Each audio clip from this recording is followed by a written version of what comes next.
Okay, so we've addressed the open forum discussion, and we sort of touched on some key points that are relevant to the situation you're in. Now we're focusing on in creating an environment, creating a winning environment, which is really, really important to do to support your goal. Think about your goal or your goals, whether it's to be the top scorer in the league this year, or whether it's to become the best player you can be, whether that's like you're playing at a high level now, whether that's sort of play at the very highest level you possibly can, be it professionally or irrespective of where you've set your sights to play, you've got your vision. Now think about how the environment you're in supports you in achieving your vision. Now the Academy prides itself. Tony has worked extensively over many years to create the best possible environment for you to train, support the vision the Academy has, to be able to produce players that can have an impact on the biggest stage possible and fulfill your potential, create the platform. But that just doesn't involve coaching. That involves many things. And it involves players' attitudes. It involves and many, many things. And I want to get to sort of think for a moment the environment of a successful football club and one that's unsuccessful. Think about what clubs you've been at. And the environment can be a number of things we'll touch on, which is sort of key, because we want you to explore your game, play with freedom. We want you to express yourself, to be able to understand your mindset, and then line the environment that you're in, whether it's training, whether it's home to recharge the batteries, and so on and so forth. And, friends you surround yourself with, players you surround yourself with, teammates, attitude towards them. These are key things. And even things, for example, like, and I've talked about this before, parents, with all the will in the world, and I'm a parent too, by the way, I understand.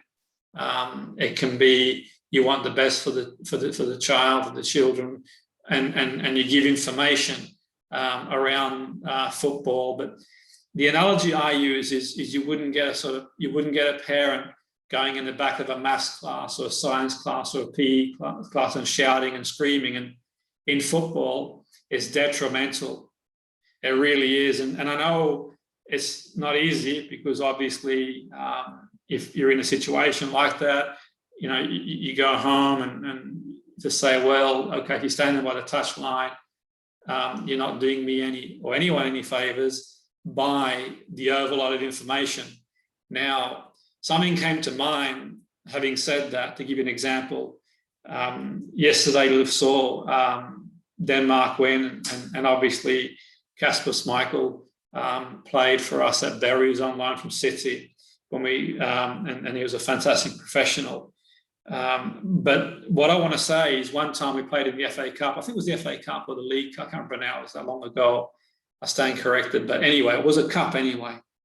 FA or the League Cup. Anyway, his dad, Peter Schmeichel, came along to watch him, who obviously, for some of the younger people, he was a legend, probably one of the best keepers, if not the best keeper of all time. But the moral of the story is he's there, he's watching the game. He's not shouting. He's watching it passively, taking it all in. He's not telling us what to do as sort of coaching staff or our keeper coach or our manager. And here you've got like one of the greatest keepers of all time. So if someone of that stature can do that, then we can all learn. And when I watch my kids play sport, well, there are times I feel like saying, well, do this and whatever. But equally in saying that, I step back and think, okay, let the coach do the job. Okay. And that's a big environmental factor, because the more information you're getting going into your mind, the harder it becomes when you have to make a decision in football, because you've got to make these quick decisions. One of the things for me, I mentioned that is an external information coming in. So we need to all be in alignment. Now, obviously, at the moment, I'm well aware that you guys are in sort of lockdown and not playing, and obviously the academy, follows the rules and the guidelines and does the very best that they can to sort of keep you going within the perimeters of the challenges that sort of we face in the world these days. But equally in saying that, the home environment, now home should be a place where you can relax, recharge the batteries. Also, it may be a place that you do set up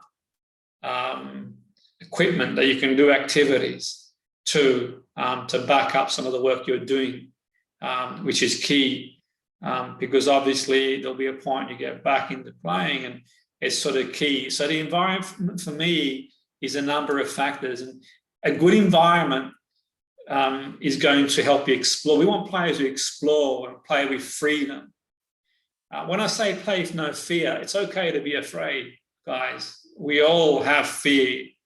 Absolutely. It's how we manage that sort of fear. If you tell me you're going for a big trial and you're not afraid, then there's got to be something wrong, because obviously you're going to have some fear. It's how you channel that. Express yourself. Don't let it debilitate you. Okay, channel that. It's okay. Examine your attitude is key, and mood and mindset. That the mood you bring to the party, to the mindset you bring is a big thing. That togetherness that we have, the team spirit we've got, and the one thing we pride ourselves, the academy prides itself, is that the spirit at the academy where everyone's made to feel welcome who comes along. We have a joke, we have a laugh. Fantastic, but when we have to roll our sleeves up and do the business and do the work we have to do, then we sort of get stuck in. And that's the sort of key, guys. We all sing from the same hymn sheet, and that sort of environment. And by doing that, that gives you the freedom to know that we're all aligned there for you to do that. So you take a moment to think about it, the environment that a successful football club and one that's unsuccessful, and think about what the differences are. And also the environment of a successful footballer and one that's not successful. Even the little things, the attention to detail, like having an organized room, an organized house, and getting around people who are going to support you, and vice versa.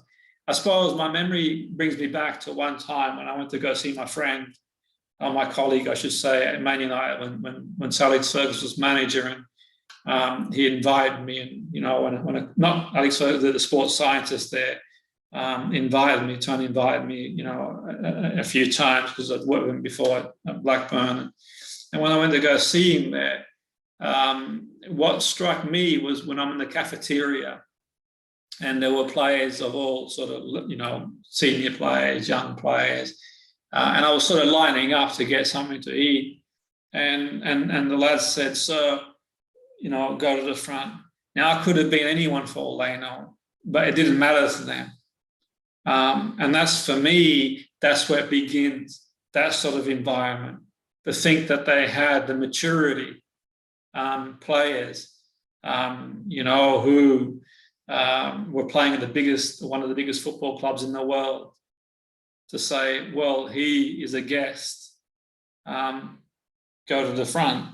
And I thought, this for me exemplifies, but that comes from the top all the way to the bottom. And think about these things, guys, because they are important and need to be in alignment.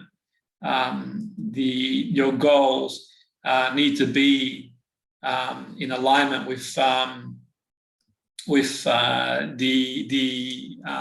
environment and many other factors that we'll touch on throughout the program as we